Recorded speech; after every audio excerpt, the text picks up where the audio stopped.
Hello friend, welcome to my channel. और biology के fourth part के साथ नेक्स्ट वीडियो लेकर आ गया हूं। तो चलिए आज का सेशन स्टार्ट करते हैं। पहला क्वेश्चन है कि पूर्ववर्ती संयुक्त सोवियत रूस के चेरनोबिल नाभिकीय ऊर्जा केंद्र में वह दुर्घटना कब हुई थी जिससे वहां वायुमंडल में रेडियो न्यूक्लाइड फैल गया था। देखिए, इन्वायरमेंट के किसी भी क्वेश्चन में या साइंस के क्वेश्चन में चेरनोबिल दुर्घटना से संबंधित एक क्वेश्चन जरूर आता है, क्योंकि यह केमिकल रिएक्शन से संबंधित एक दुर्घटना हुई थी। तो आपको बताना है यह दुर्घटना कब हुई थी। पहला ऑप्शन है 1979 में, दूसरा 1980, तीसरा है 1984 में और चौथा है 1986 में। आपका आंसर हो जाएगा ऑप्शन नंबर 4, 1986 में सोवियत संघ रूस में चेरनोबिल नाभिकीय ऊर्जा केंद्र में यह दुर्घटना हुई थी। चलिए नेक्स्ट क्वेश्चन है आपका, नेफ्थलीन का मुख्य स्रोत है। तो नेफ्थलीन का मुख्य स्रोत क्या होता है? ऑप्शन ए है कोल तार, बी डीजल, सी चारकोल और डी है कैम्फर। तो आपका आंसर हो जाएगा ऑप्शन नंबर ए, कोल तार जो है यह नेफ्थलीन का मुख्य स्रोत होता है। ठीक है, नेक्स्ट क्वेश्चन है आपका कि विकृतीकृत स्पिरिट एथेनॉल का मिश्रण है। ऑप्शन ए हो जाएगा पेट्रोल के साथ, बी केरोसिन के साथ, सी जल के साथ या डी पायरिडीन के साथ। आपका आंसर हो जाएगा ऑप्शन नंबर 4, पायरिडीन के साथ। तो जो विकृतीकृत स्पिरिट एथेनॉल का मिश्रण जो है यह है आपका पायरिडीन के साथ। ठीक है, नेक्स्ट क्वेश्चन है आपका कि वायुमंडल में सबसे प्रचुर अक्रिय गैस कौन सी है। आपको यह बताना है कि वायुमंडल में सबसे प्रचुर मात्रा में पाई जाने वाली अक्रिय गैस कौन सी है। पहला है हीलियम, दूसरा नियॉन, तीसरा है आर्गन और चौथा है क्रिप्टॉन। आपका आंसर हो जाएगा ऑप्शन नंबर 3, आर्गन। आर्गन यह वायुमंडल में सबसे प्रचुर मात्रा में पाई जाने वाली अक्रिय गैस है। ठीक है, नेक्स्ट क्वेश्चन है आपका, ईड्स वायरस क्या होता है। ईड्स वायरस क्या होता है आपको यह बताना है। तो यह एक सूची आरएनए है, दूसरा है दोहरी सूची आरएनए है, तीसरा है एक सूची डीएनए है, ये चौथा है दोहरी सूची डीएनए है। आपका आंसर हो जाएगा कि ईड्स वायरस यह एक सूची आरएनए है। ठीक है, नेक्स्ट क्वेश्चन है, और ये सारे जितने भी क्वेश्चन मैं आपको लेकर आ रहा हूँ साइंस के, ये सारे क्वेश्चन एग्ज़ाम के पॉइंट ऑफ व्यू से बहुत ही इंपॉर्टेंट है। चाहे आप कांस्टेबल के एग्ज़ाम के लिए ले लीजिए, एसएससी या ऐसे जितने भी एग्ज़ाम हैं जिनमें साइंस के क्वेश्चन पूछे जाते हैं, सारे क्वेश्चन इंपॉर्टेंट है। और आप देख सकते हैं कि क्वेश्चन का लेवल भी मैंने हाई ही रखा है। ठीक है, तो इतने नॉर्मल क्वेश्चन भी नहीं हैं जो आपको सारी वीडियो में मिले, इसलिए मैं ये क्वेश्चन सिलेक्टेड आप लोगों के लिए लेके आया हूँ। ठीक है, नेक्स्ट क्वेश्चन है कि एल्यूमिनियम को शुद्ध किया जा सकता है।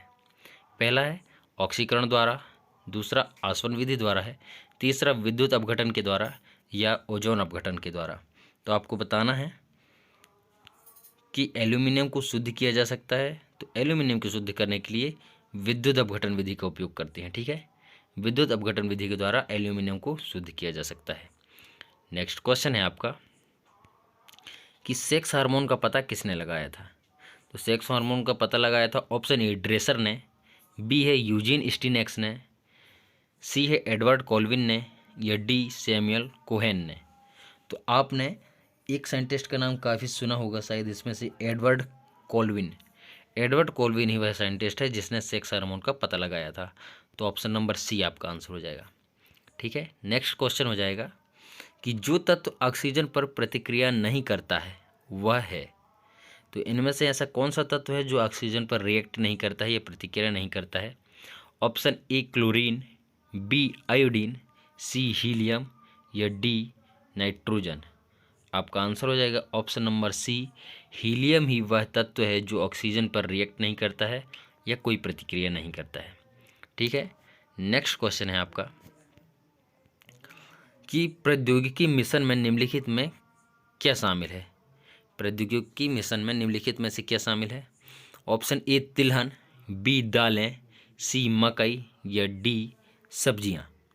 तो आपको बताना है कि प्रौद्योगिकी मिशन में इसमें से क्या शामिल किया गया है। सब्जियों को प्रौद्योगिकी मिशन में शामिल किया है। आपका ऑप्शन है ऑप्शन नंबर 4। नेक्स्ट क्वेश्चन है कि प्रक्षेपास्त्र का विकास किसने किया था। प्रक्षेपास्त्र का विकास किसने किया था। वर्नहन वॉन ब्रेन ने, दूसरा है जे रॉबर्ट ओपेनहीमर ने, तीसरा है एडवर्ड टेलर ने और चौथा है सैमुअल कोहेन ने। तो आपका आंसर हो जाएगा option number A, Wernher von Braun ने। इन्होंने प्रक्षेपास्त्र का विकास किया था, जिसके द्वारा हम मिसाइल को अंतरिक्ष पर ले जाते हैं, या जिनके द्वारा युद्ध में प्रयोग किया जाता है, उन प्रक्षेपास्त्रों की विकास की बात की जा रही है यहाँ। ठीक है, इसके अलावा मैं आप लोगों को बता दूं कि रॉबर्ट जे ओपेनहीमर, ये इन्होंने क्या किया था, इन्होंने एटम बम, इन्होंने परमाणु बम की खोज की थी। ठीक है, तो ये आपको पता होना चाहिए। इसके अलावा एडवर्ड टेलर, इन्होंने हाइड्रोजन बम की खोज की थी, तो इनके बारे में भी आपको पता होना चाहिए। ठीक है, नेक्स्ट क्वेश्चन है आपका कि एलिसा परीक्षण द्वारा किसका निदान किया जाता है। एलिसा जो टेस्ट होता है, आपने काफ़ी बार सुना होगा, यह क्वेश्चन आप शायद पहले भी पढ़ चुके होंगे कि एलिसा टेस्ट जो किया जाता है, यह किसके निदान के लिए किया जाता है। ऑप्शन ए है पोलियो वायरस का, बी एड्स की प्रतिरक्षियों का, सी है यक्षमा के कीटाणुओं का, या डी है कैंसर का। तो आप जानते हैं एलिसा टेस्ट किया जाता है एड्स की प्रतिरक्षियों के लिए, एड्स के प्रतिरक्षियों के लिए, या एड्स का पता लगाने के लिए एलिसा टेस्ट किया जाता है। ठीक है, नेक्स्ट क्वेश्चन है, और एड्स के लिए मैं बता दूं, इसका फुल फॉर्म है एक्वायर्ड इम्यूनो डेफिशिएंसी सिंड्रोम। तो आपको यह भी पता होना चाहिए।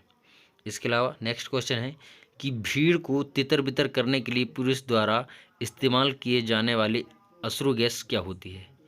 जब आप देखते हैं कहीं भी आंदोलन होता है या कहीं पर भी भीड़ लगती है, तो पुलिस प्रशासन को बुलाया जाता है, वहाँ पर आंसू गैस के गोले छोड़े जाते हैं। तो ये जो गैस रहती है वह कौन सी गैस रहती है, आपको यह बताना है। ए है कार्बन डाइऑक्साइड, बी क्लोरीन, सी है अमोनिया, या डी हाइड्रोजन सल्फाइड।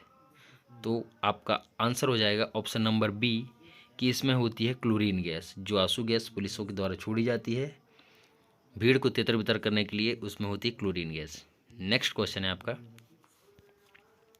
निम्नलिखित में से अश्रु गैस का घटक कौन सा है।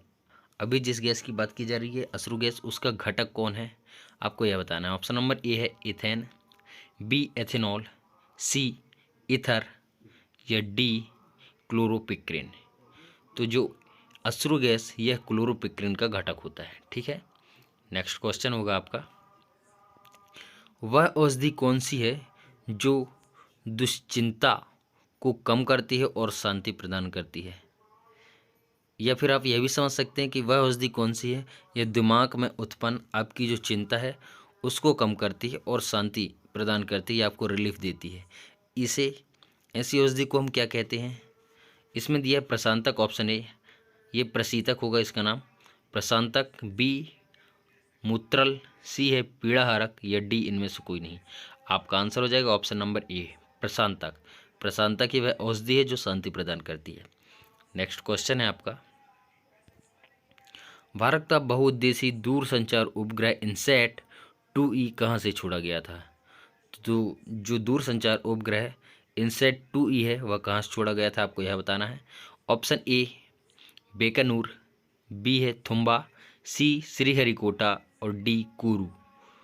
तो दूरसंचार उपग्रह इनसैट 2E यह छोड़ा गया था कुरू अंतरिक्ष केंद्र से। ठीक है, नेक्स्ट क्वेश्चन है, एस्बेस्टास द्वारा फैला रोग कौन सा है। ठीक है, एस्बेस्टास द्वारा जो रोग फैला है वह कौन सा रोग है, तो इससे होता क्या है। ऑप्शन ए है वात स्फीति, बी लकवा, सी अतिसार, या डी पैचिस। वात स्फीति से मतलब यह है बोलने में समस्या होती है। तो एस्बेस्टास द्वारा फैला जो रोग होता है वह वात स्फीति को प्रभावित करता है। ठीक है, नेक्स्ट क्वेश्चन है आपका, ब्रेल लिपि की खोज से कौन जुड़ा है। ब्रेल लिपि की खोज से कौन जुड़ा है, जैसे कि आपको नाम से ही पता चल गया है, ल्यूइस ब्रेल। लुइस ब्रेल ही है, इन्होंने ही ब्रेल लिपि की खोज की थी। और ब्रेल लिपि की खोज ये की गई थी अंधे बच्चों के लिए, जो दृष्टिहीन बच्चे होते हैं उनके लिए। ब्रेल लिपि में जो टाइपराइटर होता है, जो कीबोर्ड होता है, उस पर कुछ निशान उभरे हुए होते हैं, अंकित होते हैं, जिनके माध्यम से बच्चों को पढ़ाया जाता है या सिखाया जाता है। नेक्स्ट क्वेश्चन है,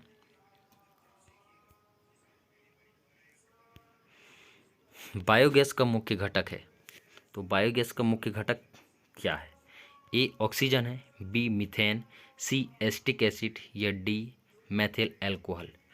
तो बायोगैस का मुख्य घटक है मीथेन। नेक्स्ट क्वेश्चन होगा आपका, देखिए बायोगैस का भी मुख्य घटक मीथेन है। इसके अलावा एक क्वेश्चन और पूछा जाता है, जिन स्थानों पर पालतू जानवरों को बांधा जाता है उस स्थान पर या जहाँ पर पालतू जानवरों को बांधते हैं वहाँ से कौन सी गैस रिलीज होती है या निकलती है, तो वहाँ उसके लिए भी आंसर आएगा आपका मीथेन गैस। ठीक है। नेक्स्ट क्वेश्चन होगा आपका कि पार्किंसंस रोग, पार्किंसन जो रोग है के इलाज को विकसित करने में महत्वपूर्ण योगदान देने के लिए निम्नोक्त में से या निम्नलिखित में से नोबेल पुरस्कार प्रदान किया गया था। अब कौन से वह साइंटिस्ट हैं जिनको यह पुरस्कार प्रदान किया गया था, किस चीज़ के लिए? पार्किंसन रोग के इलाज के लिए। तो ऑप्शन ए है आर्विद कार्लसन, बी है वॉल्टर कोहेन, सी है रॉबर्ट बी लाफलिन, या डी है फरीद मुराद। आपका आंसर हो जाएगा option number first, Arvind Carlsen. इनको पार्किंसन रोग के इलाज के लिए यह नोबेल पुरस्कार प्रदान किया गया था। नेक्स्ट क्वेश्चन है और आज का लास्ट क्वेश्चन है कि मधुमेह के रोगियों द्वारा प्रयोग में लाए जाने वाले स्वीटेक्स में कितनी ऊर्जा होती है? तो आपको यह बताना है कि जिन्हें डायबिटीज़ होती है उन रोगियों के लिए जो उपयोग में लाई जाती है एक दवाई स्वीटेक्स, इसमें कितनी एनर्जी होती है आपको यह बताना है। ए है 5 कैलोरी, बी है 10 कैलोरी, सी 100 कैलोरी, या डी 0 कैलोरी। आपका आंसर होगा ऑप्शन नंबर डी 0 कैलोरी। ठीक है। तो ये थे आज के 20 इंपॉर्टेंट क्वेश्चन।